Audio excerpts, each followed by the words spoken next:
à venir pour le procès du massacre du 28 septembre, est-ce qu'avec ce qui vient de se passer, on n'aura pas un autre regard sur ce procès-là, PIVI dehors, en termes d'accompagnement de la Cour pénale internationale? Est-ce que vous pensez que tout pourrait redevenir normal avec PIVI dehors?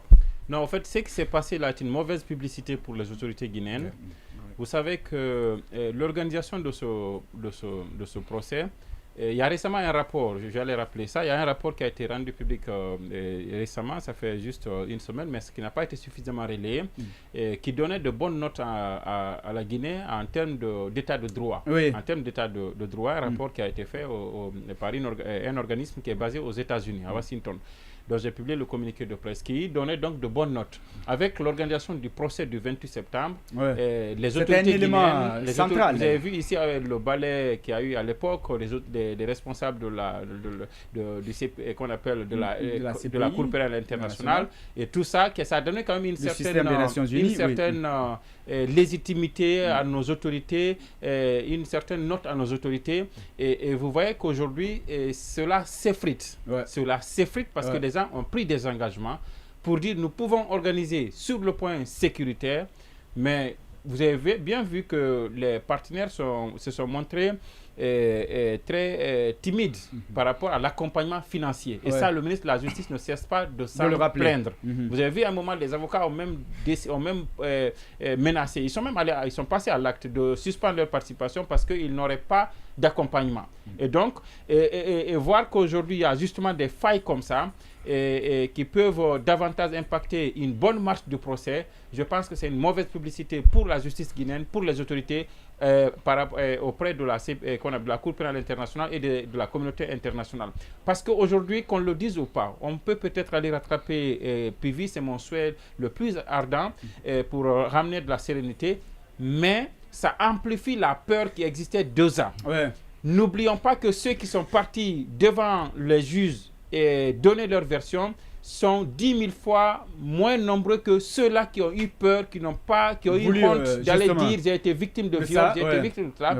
Et ceux-là, dans leur peur, sont réconfortés et ne vont jamais aller se plaindre parce qu'ils savent que c'est possible qu'un commando qui allait sortir PIVI puisse les rechercher. Mieux, c'était déjà la phase des témoins. Exactement. C'est les témoins qui passaient. Exactement. Donc, est-ce que ça ne va pas créer une certaine... Et vous regardez la sécurité même de ceux-là qui se sont exposés. Madame Asma, par exemple, aujourd'hui, moi, je crains pour sa sécurité. Maintenant, ce qui s'est passé hier, c'est quand même un test pour un test pour notre société. Je commence par la presse. Je ne fais pas de reproche à quelqu'un, mais je commence par exemple, cette image de ce témoin qui a circulé, qui a donné des informations pertinentes, très importantes, qui peuvent aider, au-delà de la presse, qui peuvent aider même les enquêteurs et tout ça. Justement. Mais est-ce qu'on n'a pas exposé ce monsieur? Je me pose cette question. Est-ce qu'il n'y a pas une autre façon de faire c'est un y test, compris la dame aussi. Exactement, c'est un test pour notre société. Vous avez vu nos forces de défense. Mais sur ce cas précis, vous savez, il y a aussi une question de crédibilité. Si vous masquez, on va dire peut-être que vous avez pris quelqu'un dans le tas. On ne va pas faire le débat sur ça. La situation est suffisamment critique pour qu'on protège celui qui a donné les informations qu'il a données. C'est important, au-delà de nous, je dis que c'est un test parce qu'on a testé nos forces de défense et de sécurité. Et on a semblé, pour le moment les enquêtes sont en cours, on ne sait pas ce qui s'est passé, ceux qui sont morts, qui les a tués, mais on a semblé dire qu'il y a eu des bavures. Et ça veut donc dire que nos forces de défense et de sécurité, en intervenant, parfois peuvent ne pas faire du discernement. Et là, c'est un véritable problème. Et le communiqué du chef d'état-major des forces armées hier a occulté le fait que, selon certaines informations, on a tiré sur des gens qui étaient dans une ambulance. Et ça, c'est le comble. Et c'est le comble, même en période de guerre. Au-delà de cela, mais c'est aussi notre justice. C'est aussi notre justice. Vous voyez bien qu'un ministre de la Justice s'invite dans une prison qui est censée être le lieu mythique que nous avons dans notre tête là, qui organise un match de football On lui fait des reproches. Il dit, vous n'avez rien vu encore. En décembre, j'organise un concert. Ouais. Cette arrogance-là. Ouais, vous avez vu ça? Et après, passé on a banalisé. de toute façon. Vous partez aujourd'hui à Koronti, c'est comme un marché pour ceux qui rendent visite à des gens. Là-bas, c'est vraiment totalement banalisé. Ce n'est rien que de dire que les gens ont accès à tout à partir de la prison et tout ça. Il y a Toumba dont on dit qu'il entretient son parti à partir de là-bas et qui fait ce qu'il veut et tout ça. Donc, vous voyez bien, c'est notre société en général qui est malade, et il faut qu'on en tire des leçons pour que de telles situations, si elles interviennent, qu'on puisse vraiment savoir quelle réponse apporter. Mais je termine par ça. Je pense qu'il faut apporter le soutien à nos forces de défense et de sécurité qui sont sur le terrain et prier pour qu'on reprenne ceux qui sont dehors. Et parce que cette attaque, c'est une attaque qui est lâche. On ne peut pas encourager ça. Je vois des gens qui célèbrent quelqu'un qui allait libérer son papa.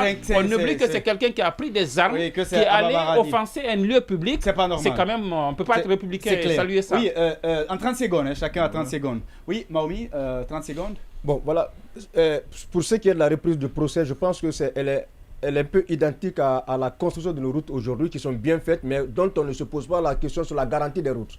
Le procès peut-être pourrait continuer, mais dans quelles circonstances, seul l'avenir nous le dira. 30 secondes. Ouais, moi je pense que c'est un événement. Je crois à chaque événement, on prend des mesures qu'il faut. Il faut des failles pour pouvoir garantir l'avenir.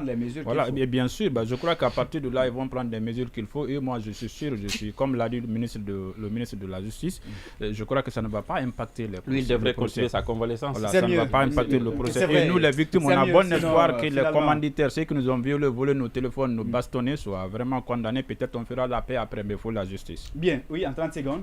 Alors, je crois que le président doit faire une prise de conscience pour que la situation ne l'échappe pas. Et voilà, ce procès... Qu'il pose des vrais diagnostics et reconnaisse que ça ne va pas. Ce procès aura lieu parce qu'il a envie que ce procès ait lieu.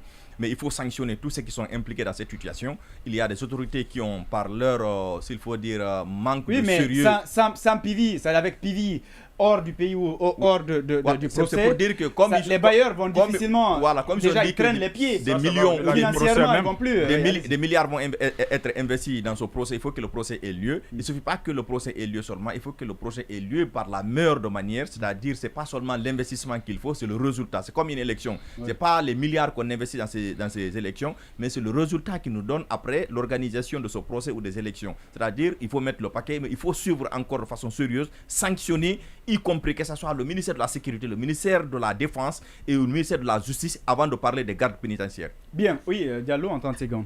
Je voudrais simplement rappeler que la crainte pour les victimes, ça ne devait pas. C'est que les victimes doivent avoir le courage d'affronter. S'ils sont venus, sont présentés, ils ne doivent pas être guidés par la peur. Parce que la seule chose qu'il faut craindre, la seule chose dont il faut avoir peur, c'est d'avoir peur. Effectivement, il ne faut pas le faire parce que vous donnez raison à vos bourreaux. Et ça, moi, je ne suis pas... Maintenant, sur un autre... Le procès va prendre un coup sérieux parce qu'il y a un nouveau procès, le procès de l'évasion. Oui. Donc, à ce moment, il y a un nouveau procès. Oui, effectivement, c'est un procès qui va se tenir peut-être sous la... Je ne sais pas comment si c'est la houlette de... Est-ce que c'est, comment on appelle... non, pas militaire. Pas le tribunal militaire. C'est en tant que... Je parle des tribunaux militaires qui vont le truc. Le procureur général a donné injonction... Ça devrait être sous la houlette. Cette infraction de droit commun. Le droit commun, c'est le droit commun. Parmi eux, il y a des militaires. Oui, mais c'est pas. Par exemple, je crois qu'il a renoncé. Non, c'est pas parce qu'ils sont militaires.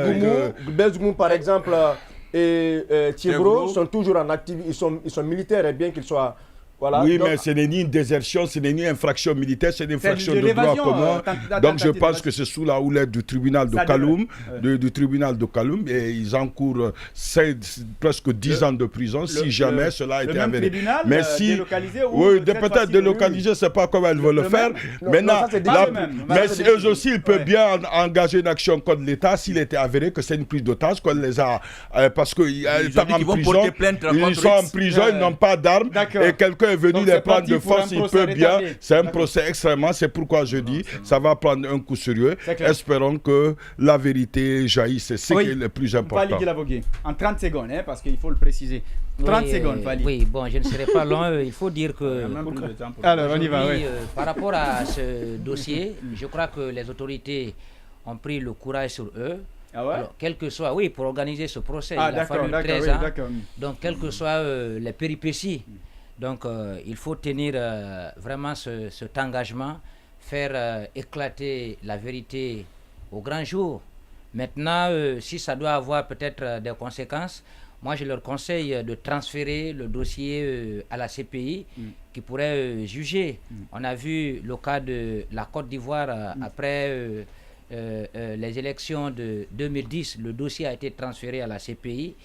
C'était pour éviter des soubresauts. Donc en Guinée, on espère que ça ne va pas arriver, mais il faut faire éclater la vérité au grand jour. Surtout que cet événement intervient quelques jours seulement après des séries d'inculpation et des témoins. Oui, voilà, des témoins vont comparaître. Selon ce qu'on apprend, il paraît qu'ils ont donc des preuves qui pourraient être irréfutables. Et donc aujourd'hui, je crois qu'il faut tout faire pour que la lumière donc jaillisse dans ces dossiers. Bien. Surtout que vu la nature des crimes qui ont été commis, il y a une loi, avant la tenue du procès, il y a une loi qui a été adoptée au CNT. Voilà, donc par rapport aux témoins, à ce niveau aussi, n'adoptons pas des lois pour les mettre dans les tiroirs, mais il faut les appliquer. Les témoins ne devraient pas aujourd'hui avoir peur. Voter est une chose, mais l'appliquer aussi. Voilà, c'est ça, l'applicabilité. Bien, quelqu'un qui est accusé, Pivi se retrouve avec Pivi dans la nature.